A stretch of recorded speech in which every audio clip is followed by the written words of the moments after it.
तो गर्मी के दिन में क्या दान करें, पानी की जरूरत पड़ती। इसीलिए कई लोग देखो कुआं खोदवाए हैं, कई लोग तालाब बनवाए हैं, सरोवर बनवाया है, और जो नहीं करवा पाते हैं तो कम से कम प्याऊ घर लगा देता है। और प्याऊ घर लगा करके पानी दानम परमम दानान उत्तमम सदा। शिव पुराण में भगवान शंकर ने कहा है, सनत कुमारों ने नारद जी ने सनत कुमारों को सुनाया, नंदीश्वर महाराज ने ब्रह्मा जी को सुनाया है, भगवान शंकर ने नंदी आदि को बताया है, ये जल दान करना ये सबसे उत्तम दान माना जाता है। इसलिए जीवन भर नहीं पिला सकता, अंतिम में कम से कम देता है। नहीं, क्या कहते हैं, तिलांजलि।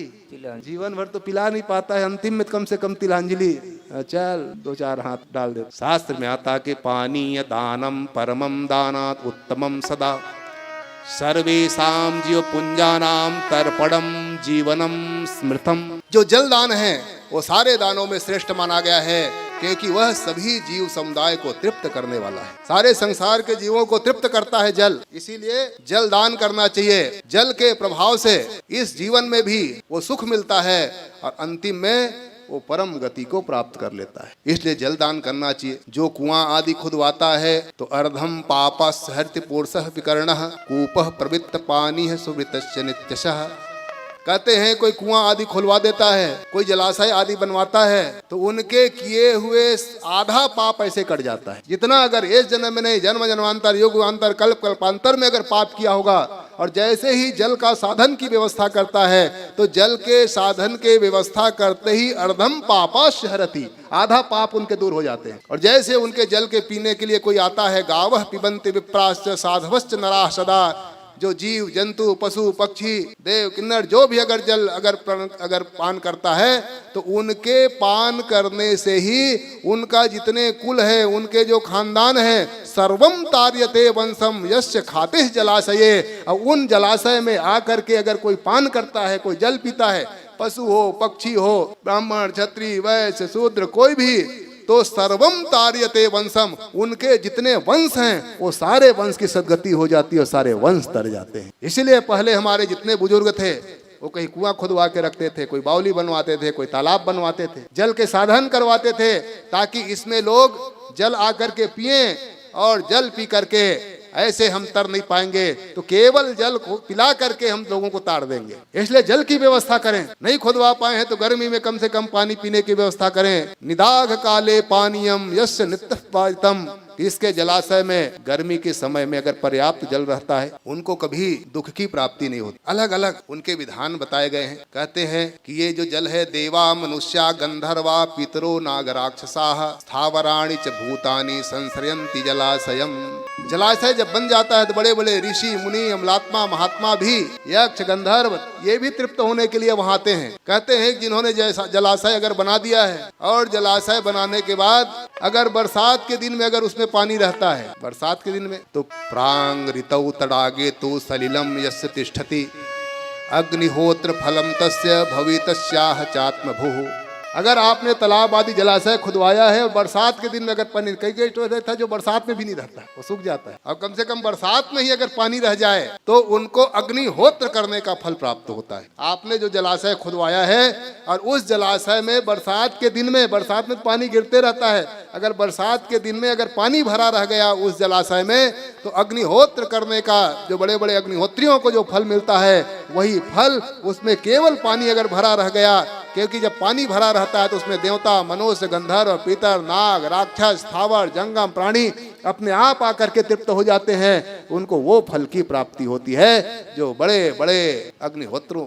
वालों को मिलता है। कहते हैं कि जिसका खुदवाया हुआ कुआं तालाब आदि अगर शरद काल में अगर जल रहा, शरद काले तु सलिलम तडागे यस्य तिष्ठति, तो गो सहस्र फलम तस्य भवेन नैवात्र संशय। शरद ऋतु में अगर उसमें जल भरा रहा तो हजारों गौदान करने का फल उसको नित्य मिलते रहता है। और कहीं हेमंत और शिशिर ऋतु में अगर जल भरा रहा तो बहुत स्वर्ण दान का जो फल मिलना है, और स्वर्ण दान करके जो यज्ञ आदि जो किया जाता है उसका जो फल मिलना है, अगर केवल जल भरा मत रह जाएगा अगर शिशिर ऋतु में हेमंत ऋतु में, तो उनको फल की प्राप्ति होती है। और कहीं गर्मी के दिन में भी अगर पानी भरा रहा, जो आपने जो कुआं बावली आदि खुदवाया है, गर्मी के दिन में भी अगर भरा रहा तो उसके लिए कहते हैं कि अतिरात्र एवं अश्वमेध यज्ञ का फल उसको प्राप्त होता है। अतिरात्र अश्वमेधानाम फल माहुर मनीषणः। इसलिए खुदवा करके जल भरा तो देखो केवल खुदवा के आपने रख दिया, उसने में इतने बड़े बड़े यज्ञों की प्राप्ति, इतने बल फल आपको प्राप्त होता है। ये सब महादानों में इनकी गिनती होती है।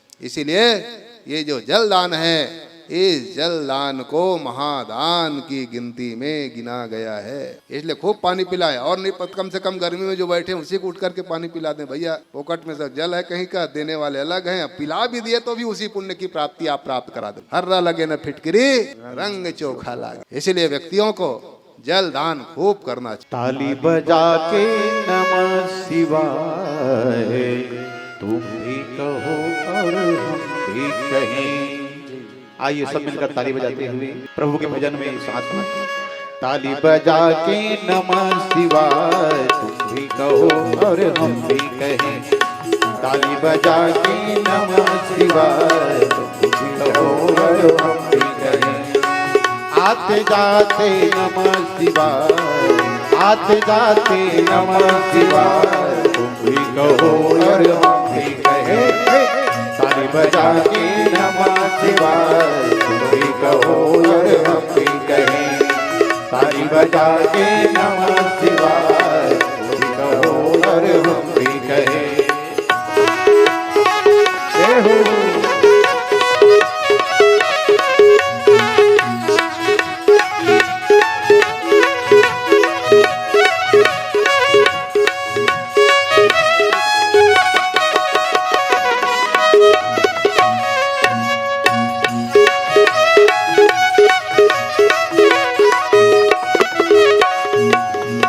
कुछ कही कुछ सुनी, शिव का चर्चा है यही। कुछ कही कुछ सुनी, शिव का चर्चा है यही। कुछ कही कुछ सुनी, शिव का चर्चा है यही। कुछ कही कुछ सुनी, शिव का चर्चा है यही। अपनी अपनी अनुभूति, अपनी अपनी अनुभूति, तुम भी कहो और हम भी कहें। अपनी अपनी अनुभूति, तुम भी कहो और हम भी कहें। आते जाते नमः शिवाय, आते जाते नमः शिवाय, तुम भी कहो और हम भी कहें। ताली बजा के नमः शिवाय, तुम भी कहो और हम भी कहें। ताली बजा के नमः शिवाय, तुम भी कहो और हम भी कहें। बंधु इसलिए जल दान करें। और कहते हैं जो वृक्ष लगाता है, तो वृक्ष लगाने की बड़ी महत्ता बताई गई है।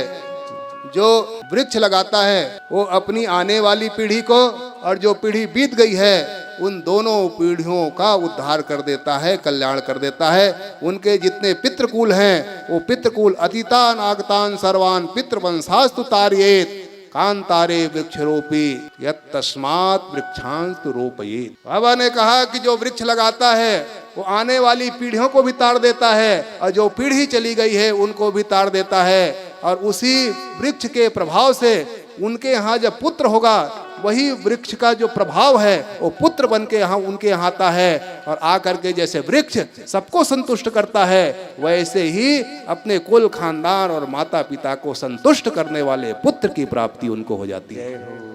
इसीलिए वृक्ष लगाना चाहिए। जो वृक्ष लगाता है पूर्वजों को तो तृप्त करता ही है, आने वाले जो पीढ़ी है वो आने वाली पीढ़ी में वो पुत्र बन करके आता है। तत्पुत्रा भवेत्येते पादपा नात्र संशयः। भूत भावन का लिखा हुआ ये शिव पुराण का ग्रंथ नंदीश्वर महाराज ने ब्रह्मा जी को सुनाया, ब्रह्मा जी ने ऋषियों को सुनाया, सूत जी सौनकादि ऋषियों को सुना रहे हैं कि जो वृक्ष लगाता है वही वृक्ष का प्रभाव ही वो पुत्र बन के उनके यहाँ आता है, और आकर के उनको सुख प्रदान करता है। और अक्षय लोको परम लोकम गतस्तोपि लोकानाप्तो दिचाक्षयम। क्योंकि जब वृक्ष लगाता है उनका जो पुष्प है वो देवताओं को प्रसन्न करने का काम आता है। पुष्प से देवता प्रसन्न होते हैं। उनका जो फल है वो फल लोगों को संतुष्ट करते हैं, और पितरों को तर्पण होता है, पितर प्रसन्न होते हैं। और उनकी जो छाया है वो छाया से अतिथि प्रसन्न होते हैं। अतिथि किसी रूप में, कोई पक्षी रूप में, कोई पक्षी रूप में, कोई चलने वाले राहगीर के रूप में, ना जाने किस भेष में आ जाए नारायण। इसीलिए पुष्पै सुरगणान सर्वान फलैश्चापि तथा पितृन छाया चातिथिन सर्वान पूजयन्ति महीरुहाः। शास्त्रकार कहते हैं वृक्ष के पुष्पों के द्वारा देवताओं की प्रसन्नता होती है, फलों के द्वारा पितरों को प्रसन्न किया जाता है, पितरों को तृप्त किया जाता है, और छाया से सभी अतिथियों की पूजा हो जाती है। अगर उस पेड़ की छाया में कोई विश्राम पा लिया, कोई पक्षी अगर वहाँ निवास कर लिया, कोई भी अगर वहाँ छाया में बैठ जाता है, वो संतुष्ट हो जाता है। मानो अतिथियों की पूजा आपने पेड़ लगा करके कर दी, उसकी छाया के आश्रय लेते ही अतिथि पूजा आपने कर लिया। तो पेड़ लगाने मात्र से देवता की भी पूजा हो गई, आपके पितरों का भी पूजन हो गया, और अतिथियों की भी पूजन हो गई, जो मनुष्यों के लिए परम धर्म बताया गया है। आतिथ्यम सुर पूजनम प्रतिदिनम मिष्ठान्न पानम गृहे साधो संग उपासना च सत्यम धन्यो गृहस्थ आश्रम। गृहस्थ आश्रम को धन्य धन्य कहा गया है। उनके लिए सबसे पहले जरूरी है अतिथि पूजन करना, देवताओं का पूजन करना, घर में मीठा परोसना अर्थात मीठा वचन बोलना, संतों का संग करना, ये परम धर्म गृहस्थों का बताया गया है। और जो वृक्ष लगा लेता है, तो वृक्ष लगाने से ही देवताओं का पूजन, पितरों की आराधना और अतिथियों की सेवा उनकी हो जाती है, और उनके प्रभाव से ही उनके जो पितर तृप्त हो जाते हैं, पितर मुक्त हो जाते हैं, और आने वाली जो पितर है वो पितर।